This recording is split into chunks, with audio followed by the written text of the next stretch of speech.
The most divisive woman on the planet appears to be coming apart in front of everyone's eyes. And the one man who claimed years ago that this day would come, the man who sacrificed one of the biggest positions in British television simply for saying it publicly, is now watching events unfold exactly as he expected. Piers Morgan, whether you admire him or can't stand him, you cannot look away from this. Every warning he gave is playing out right now. Every single one. Today we're diving into the 10 jaw-dropping truths Piers Morgan spent 5 years shouting into the void. The same truths that cost him his job. The same truths dismissed and mocked by mainstream media. And now, one by one, they're being confirmed in the most dramatic, public, and irreversible way imaginable. Stay until number 1, because that final point may completely change how you view this entire saga. Let's begin. Truth number 10.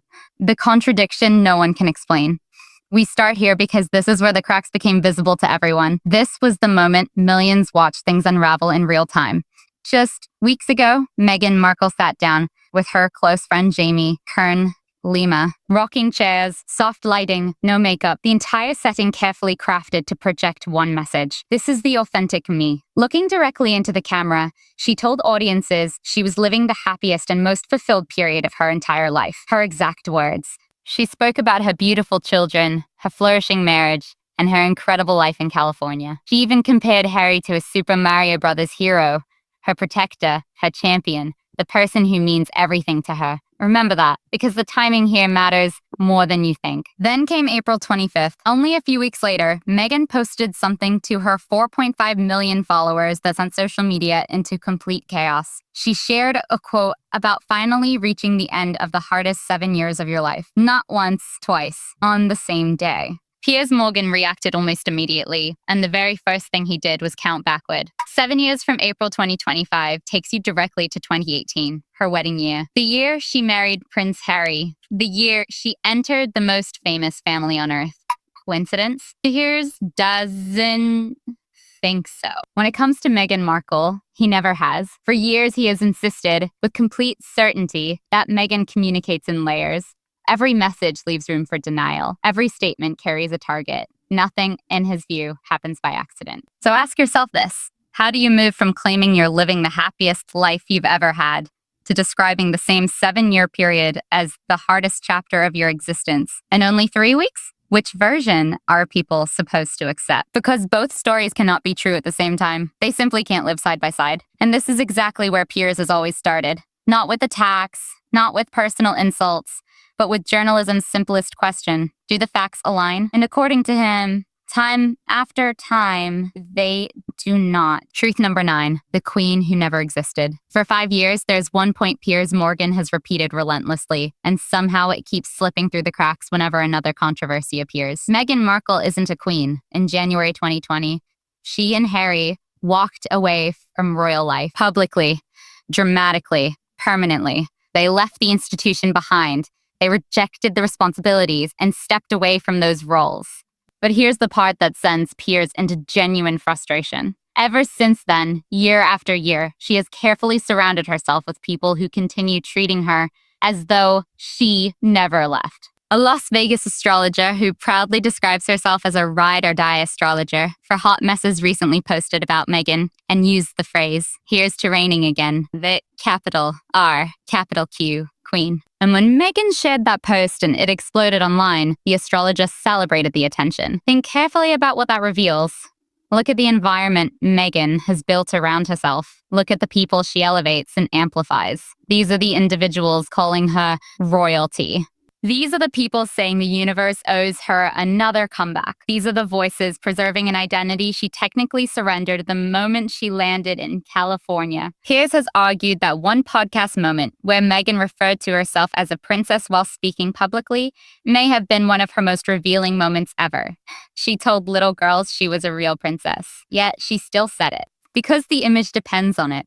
The brand relies on it. The commercial value requires it. And this remains Piers Morgan's central argument, the one point he has never backed away from. You cannot simultaneously wear the crown and carry the victim narrative. You cannot leave an institution, publicly criticize it, profit from criticizing it, and then continue using its titles, imagery, and legacy to market products, candles, and jars of jam. You have to choose one.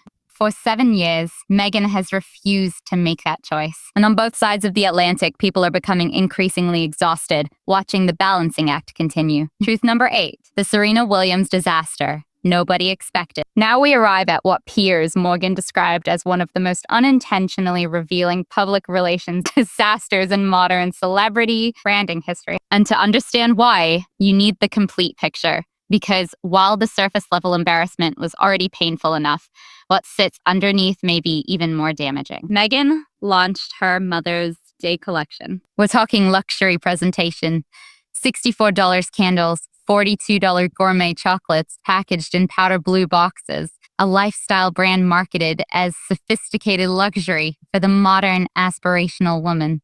And then came the obvious strategy. She sent a PR package to perhaps her biggest celebrity ally and one of her most loyal supporters, Serena Williams.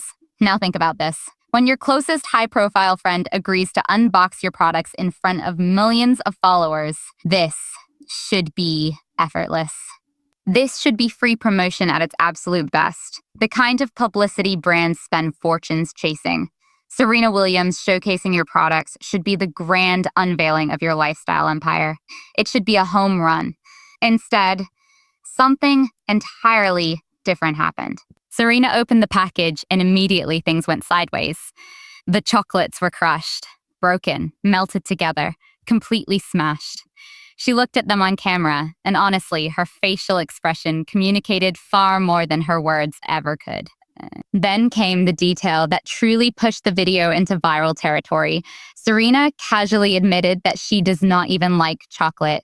Still, she tasted one and complimented them while visibly trying to power through the moment. And then came the candles. According to Meghan, these candles were inspired by her children's birthdays. Serena attempted to read the fragrance descriptions aloud and repeatedly stumbled over the names. Multiple times, she wrapped up the video with a simple, "Looks good. Love you, Meghan." Within an hour, the clip had spread everywhere online. Piers Morgan didn't hold back. His response was immediate and brutal. If your closest and most famous supporter in the world cannot pronounce your products while trying her best to sell them, that is not just a rough PRJ. That signals a brand in serious trouble. And the details behind the viral moment somehow made things even worse.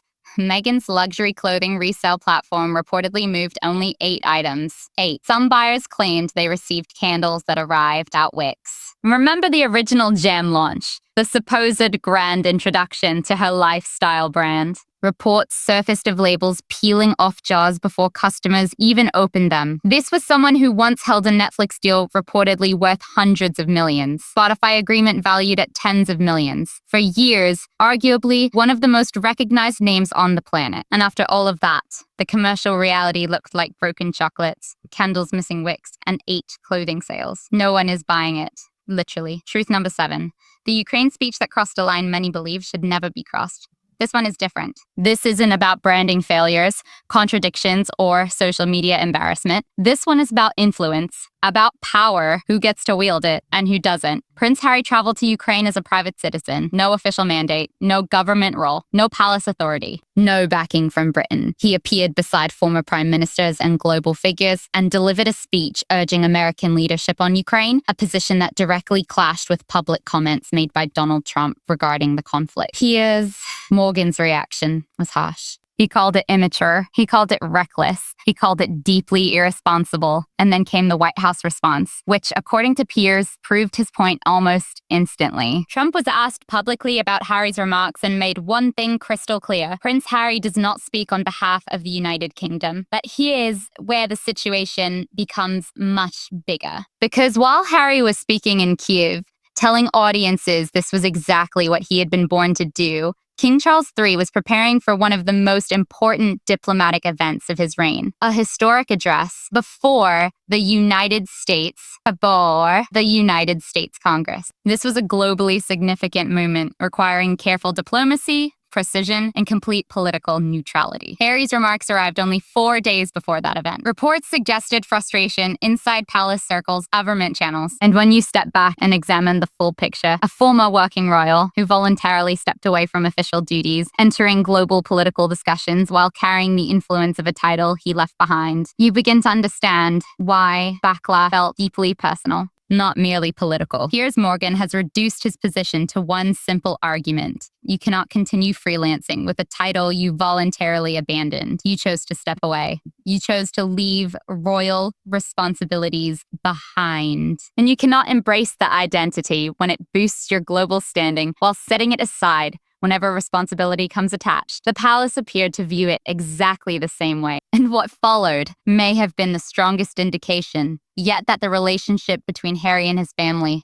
has moved beyond a point where reconciliation may even be possible. Truth number 6. The king's public snub that said more than any official statement ever could. Pay close attention to this one, because these are the kinds of moments people miss in real time. They last only seconds, but sometimes they carry the force of a final judgment. During King Charles III's address before Congress, one of the biggest and most closely watched royal appearances in years, the king spoke about American cities linked to royal history. He mentioned Charleston, named after King Charles II. He referenced Williamsburg, named after King William. He never mentioned Harry. Think about that for a moment. On the biggest stage of his reign, standing before the President of the United States and members of Congress, speaking about the royal family's historical ties to America, his second son was absent from the conversation entirely. Piers Morgan noticed it instantly. He described it as deliberate, unmistakable, and deeply public. Not a forgotten detail, not an editing issue, not an accidental omission. A signal. A cold, calculated signal sent for a global audience of hundreds of millions.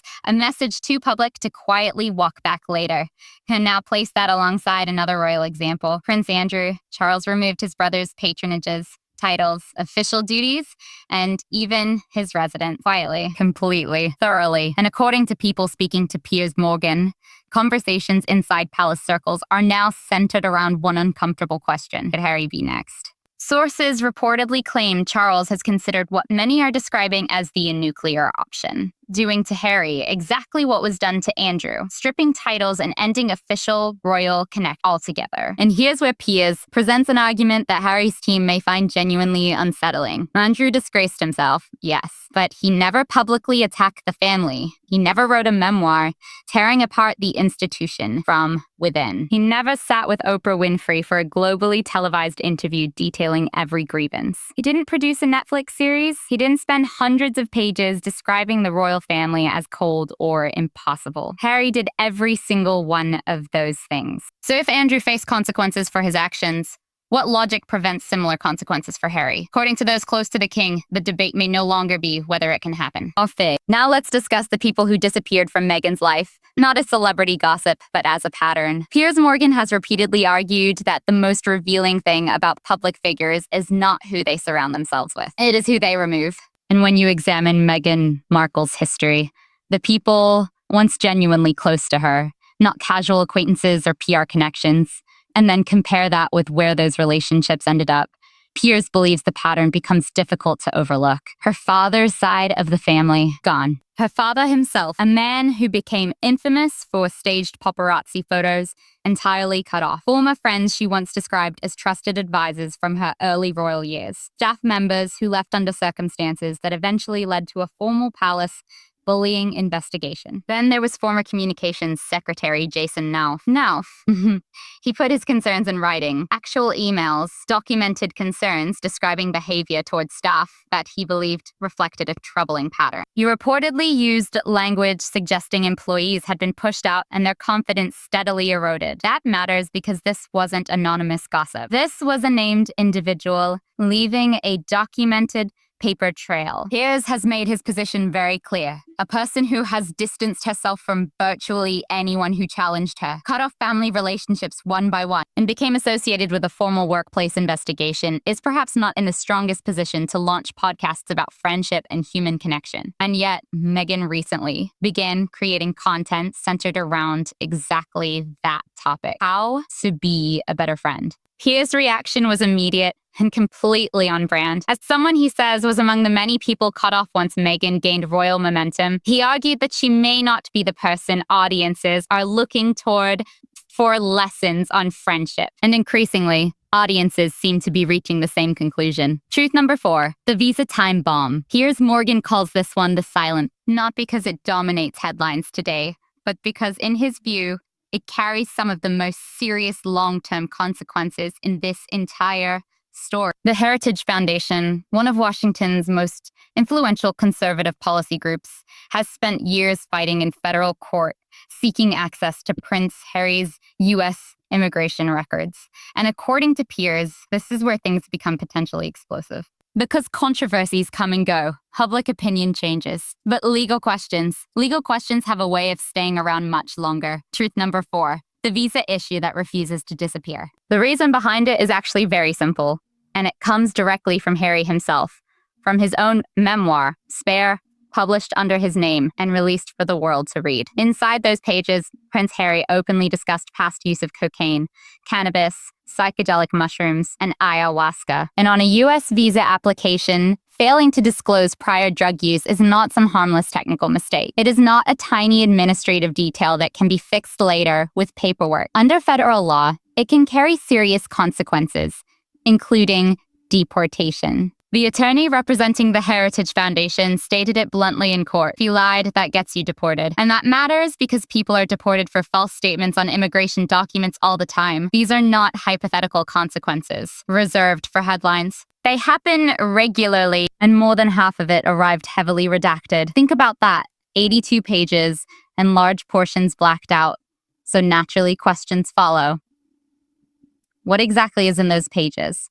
Why was so much hidden, and who exactly was being protected?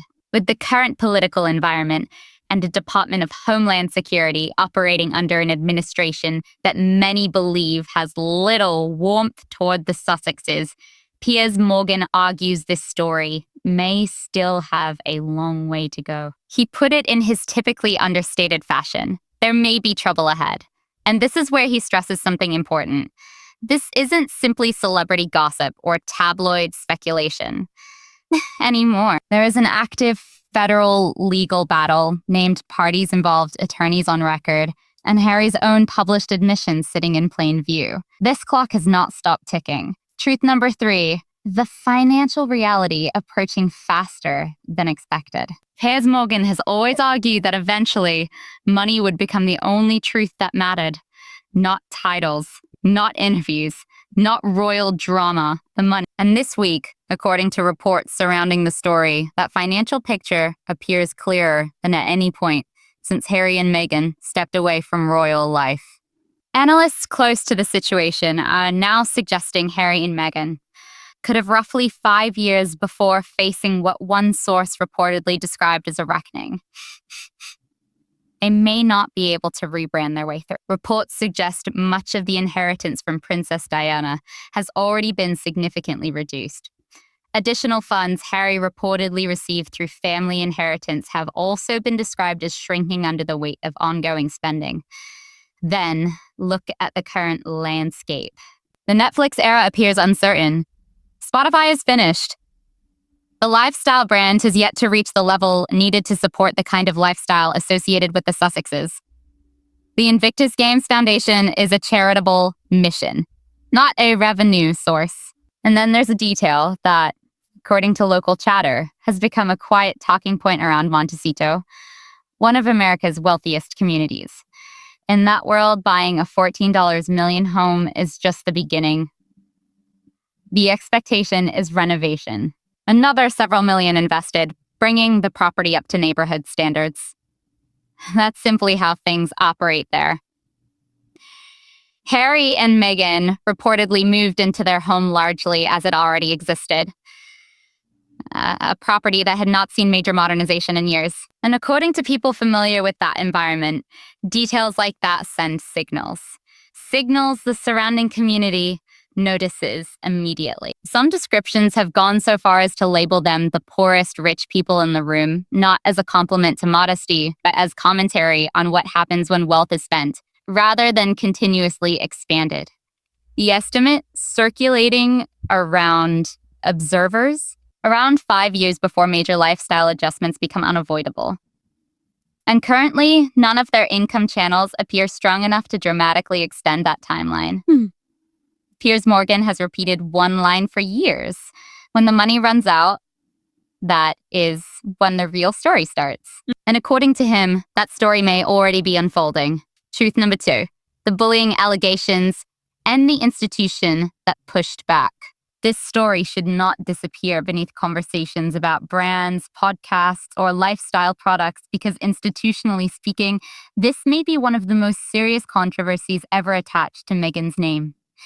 And to this day, many believe it remains unresolved.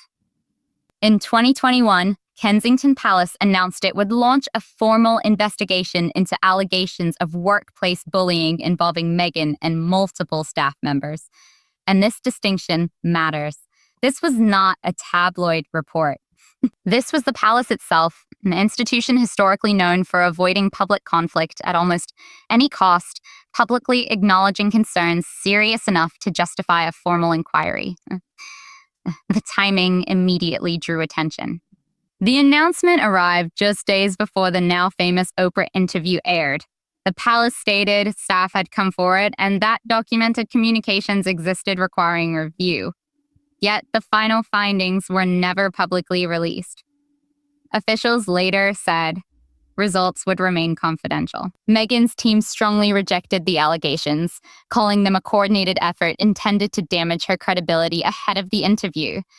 But then came Jason Nauf. He went on record. Emails existed. Written concerns remained documented. The language used was professional and measured, but according to reports, it described a pattern of behavior that had caused genuine distress among staff members working closely with the Duchess.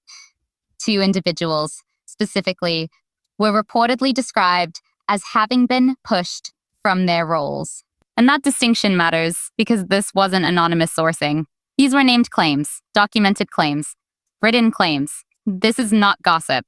This is not hearsay. And Piers Morgan has continued returning to this point over and over for one very simple reason. An institution whose entire purpose is protecting the monarchy above almost everything else made the decision to publicly acknowledge these allegations. That matters.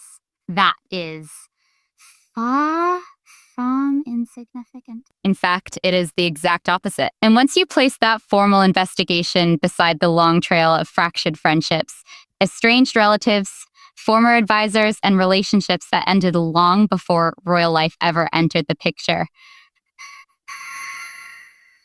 what emerges is not a collection of random unfortunate events. It begins to look like a pattern, a long-running, documented pattern stretching back years.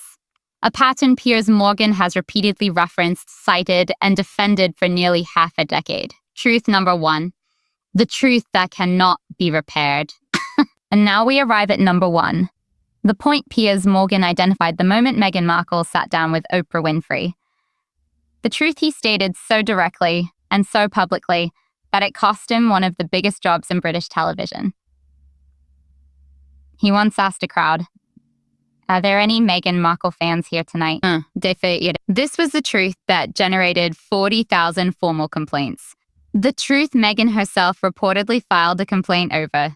The truth he stood by even after losing his position, rather than withdraw it. His words were simple. I don't believe her. Not, I disagree with parts of her account. Not, some details deserve more context. No. He went much further. He famously said, "I wouldn't believe her if she read me a weather forecast." That was back in 2021. Now look only at this past week.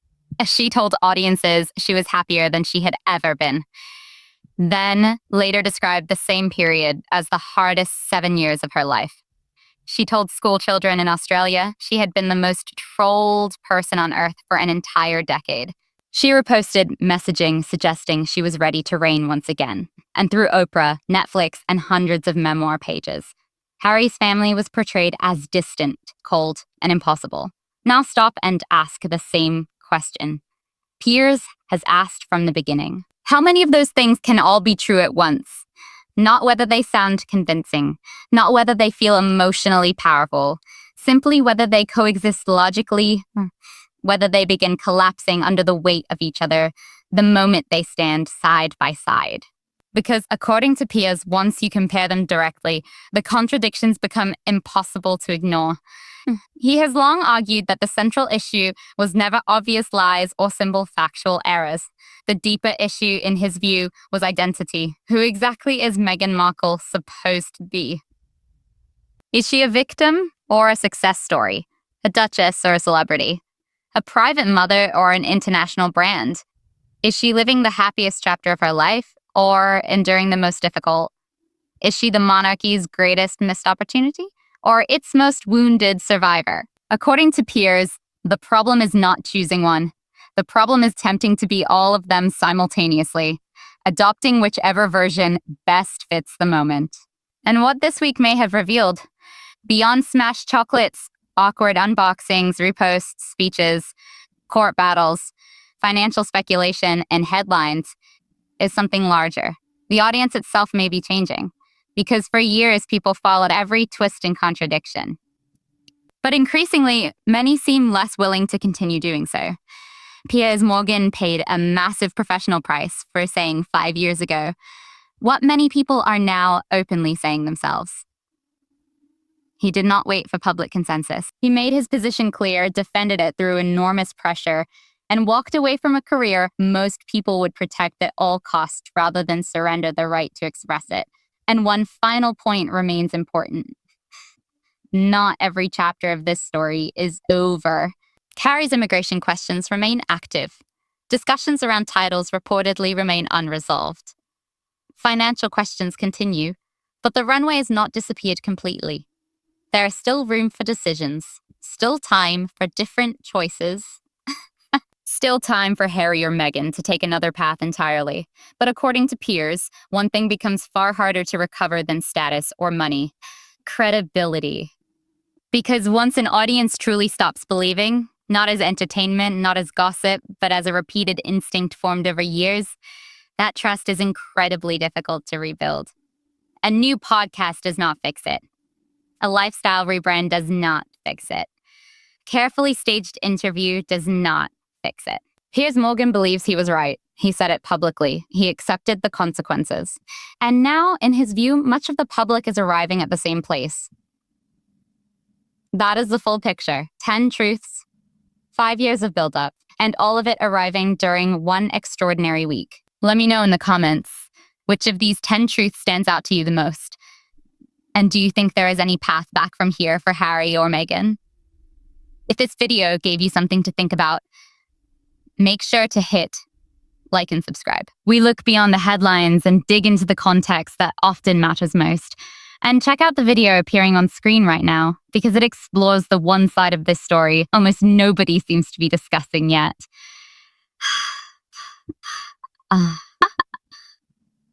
You're definitely going to want to see that one.